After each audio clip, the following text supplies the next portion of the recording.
Someone in the comments asked me if I claim to be enlightened. My answer was that a person who claims to be enlightened probably isn't. Such a claim would probably be made by someone who wants others to see him as being better than them, or wants to claim some special authority over others on the basis of his enlightenment. People also have different concepts of what enlightenment is, or what an enlightened person is. If I did claim to be enlightened, it would be necessary to ask me what I mean by this.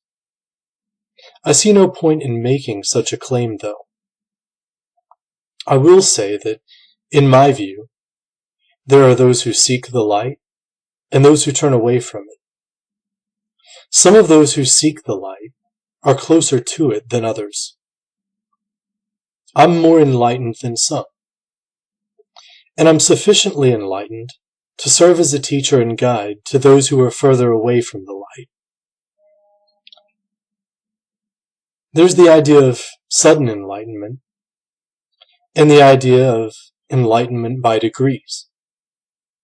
My own view is that even with a dimmer switch, the light is either ultimately on or off. So for me, claiming a degree of enlightenment is not the same as claiming omniscience, or some kind of superhuman state of consciousness. A person who has taken off their blindfold will not argue with those who are blindfolded and try to convince them that he's taken off his blindfold. He'll more likely try to convince them to remove their own blindfolds. People who have removed their blindfolds can see each other and easily recognize each other as people who have removed their blindfolds. So what would be the point in asking such a question, or answering it? He asked me how I define enlightenment, and what I mean by light. I'm not sure that it's useful to try to give definitions for such things.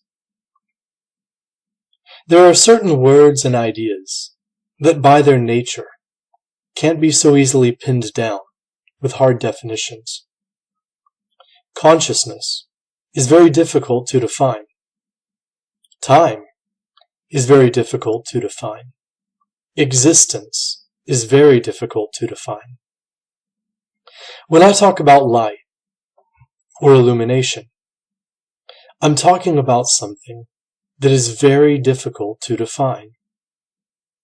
And although I don't pretend to know the inner motives of the person who left the comment, my experience has been that there is a certain type of person who likes to challenge others to give definitions as a way of putting an end to any meaningful discussion of subjects that make them uncomfortable.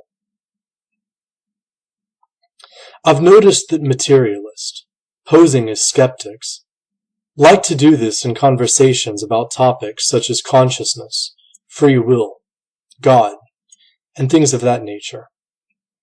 The goal is usually to attempt to dismiss consciousness on the basis of the trouble we run into when we try to define it. The goal is to avoid actually discussing free will, by making it seem as though people who defend free will are just defending some fuzzy concept that they can't even define. This is a tactic intended to make it impossible for anyone to question the dogmatic belief in materialism and determinism. But of course, I can turn this tactic back on them very easily and challenge them to define matter. And of course, this turns out to be just as challenging as trying to define consciousness. I could challenge them to define determinism. Any definition of determinism will invariably lead to the problem of defining time and causality. And what unfortunately passes for philosophy in modern academia is little more than arguing over definitions and deconstructing language with the aim of making everything completely meaningless. This so-called postmodern deconstructionism is anti-intellectual bullshit. I call this pseudo-philosophy, and it's almost the exact opposite of what I mean by illumination. It's rhetorical obfuscation. It's the art of sophistry, not philosophy. But I'll assume that the question is sincere, and I'll attempt to give a satisfying answer, although I know that no answer could satisfy the pseudo-philosopher who is deeply committed to remaining in ignorance. I call myself Illuminatus Pythagoras, and of course Illuminatus means enlightened one. And I talk quite a bit about illumination, or enlightenment, or gnosis. So it's fair to question what I mean by illumination. It seems to me that all definitions depend on comparisons. We define words in terms of other words. We say that it's similar to one thing and dissimilar to another thing. But of course, no two things are completely similar. If they were, they would be identical, which would mean that they're the same thing. This is the law of identity. So if you ask me to give a precise definition, you're asking me to tell you something like 1 equals 1. This is the only perfectly precise definition. The only exact definition is a tautology. So if you want to insist on a precise definition of enlightenment, I can only answer that enlightenment is enlightenment. An enlightened person is an enlightened person. But unless you already know what an enlightened person is, unless you already know what enlightenment is, this won't be very helpful. So to help you understand what enlightenment is, I have to give you an imperfect definition. So you can't turn around and criticize my definition for being imperfect. All definitions, which aren't just tautologies, are imperfect by necessity. And this is the inherent weakness of language that pseudo-philosophers seize upon in their misguided quest to destroy meaning and truth. This is why in the Luciferian dialogues, Lucifer says that the rules of the game only allow him to tell half-truths, or to mix some untruths in with the truth. To give a definition, which isn't just a tautology, I'm forced to say that enlightenment is similar to something else, which it isn't identical to.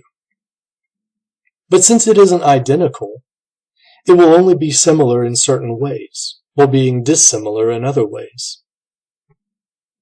So every attempt at leading someone to understanding also risks leading them to misunderstandings. The best way to communicate certain truths is through metaphors and parables. When people ask Jesus about the kingdom of heaven, he would usually answer that the kingdom of heaven is like a mustard seed, or give some other analogy. No one is likely to take such a statement literally. No one is likely to think that he's saying that the kingdom of heaven actually is a mustard seed. And I prefer to talk about enlightenment, or the enlightened person, in the same way. When many people think of enlightenment, they think of a mystical experience. They imagine that to experience enlightenment is to experience yourself as one with all of existence, or something like this. And I have had mystical experiences of the sort described by many different mystics throughout history. I don't actually attach very much importance to such mystical experiences, though. In fact, I think it's counterproductive to become too focused on seeking mystical experience. Those who have had mystical experiences agree that what they experienced can't be expressed in words. And I've already explained part of the reason for this. Unless you've had an experience yourself, Someone who's had that experience can only describe it to you by comparing it to experiences you have had. Then, you'll try to create the experience in your imagination. But of course, this experience you imagine is imaginary. The experience the other person was attempting to describe is real. So when a Buddhist thinks of enlightenment, they're thinking of something purely imaginary. They've read about or been told about the Buddha's experience of enlightenment under the Bodhi tree. They try to imagine that experience, and they make their own imaginary experience the goal of their spiritual practice. And the subconscious mind tends to give us what we ask it for. Hypnotists know that a hypnotized person who is asked to remember something will often create a false memory in order to provide the requested answer. And I think people can experience a false experience of enlightenment. So I don't think it would be helpful to anyone if I tried to describe my own spiritual experiences. Instead, I promote atheism and empirical and rational thinking.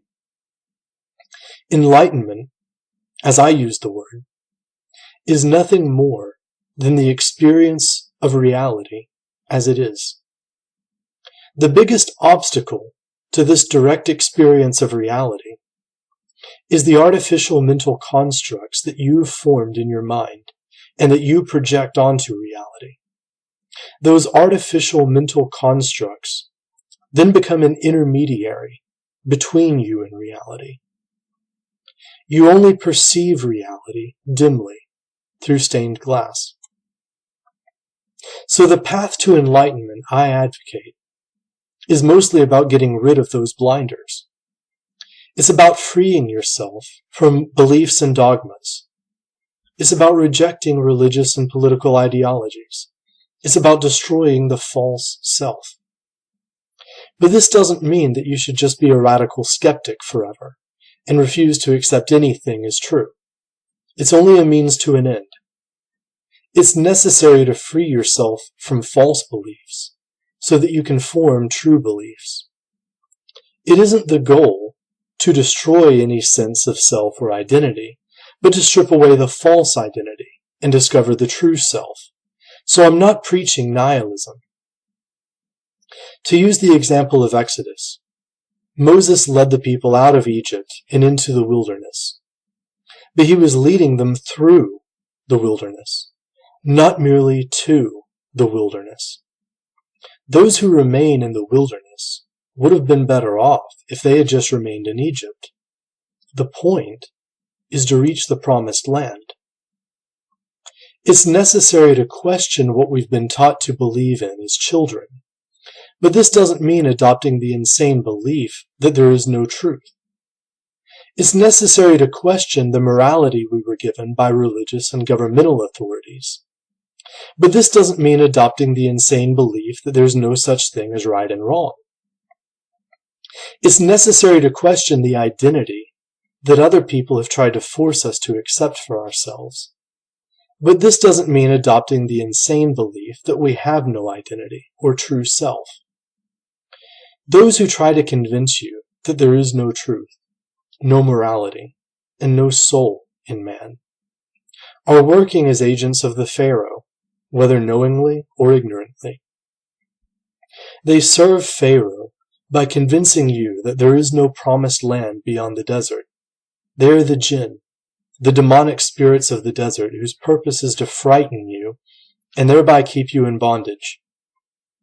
They are those who seek to persuade you that without the church, without religion, there is no basis for morality and truth. They are those who seek to persuade you that without the government, without state power, there would be complete chaos and social collapse. They are like fools who see a mirage in the desert, and so they gouge out their eyes. They succeed insofar as they blind themselves to the mirage, but they do so at the expense of blinding themselves to reality as well. Such a man is an ignoramus, not an Illuminatus. Above the entrance to the temple at Delphi was an inscription that read, "Know thyself." An Illuminatus is one who knows himself. A man who says there is no self is not an Illuminatus. Neither is the man who mistakes the false self for the true self.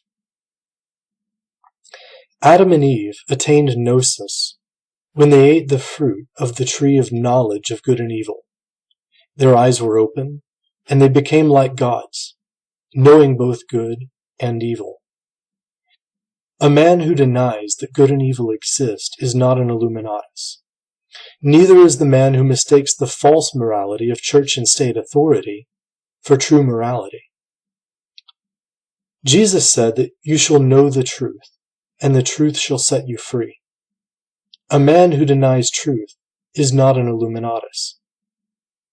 Neither is the man who mistakes false beliefs and blind faith for true knowledge.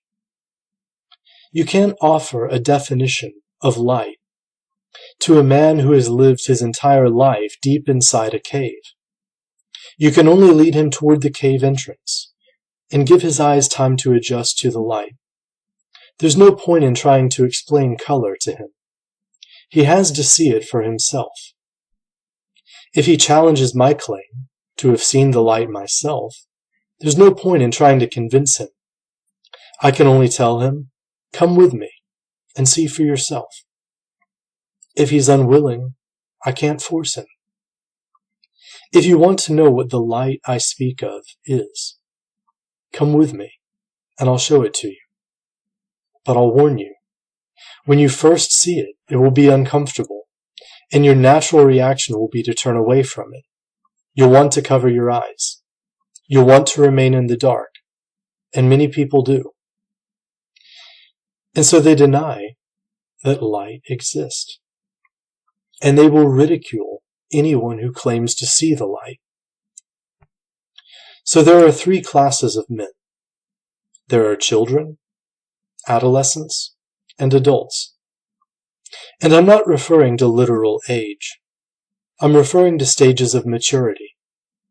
The children are those who believe unquestioningly everything they're told. They take Sunday school stories literally. They believe whatever they hear on the news. They're completely brainwashed with religious dogma and political propaganda. The adolescents are like rebellious teenagers. They defy authority simply for the sake of defiance. They're rebels without a cause. They've become aware that they've been lied to, and now they don't believe in anything. They're full of teenage angst, but they haven't yet reached maturity. They're like the older kids who make the younger kids cry by telling them there is no Santa Claus. They've only recently discovered this fact for themselves, and they're very upset about it. But they haven't learned the true meaning of Christmas. The ancient Gnostics also talked about a three-class division of men that's roughly analogous to this. They were the Hylics, the Psychics, and the Pneumatics. I don't want to delve too deeply into ancient Gnosticism, though.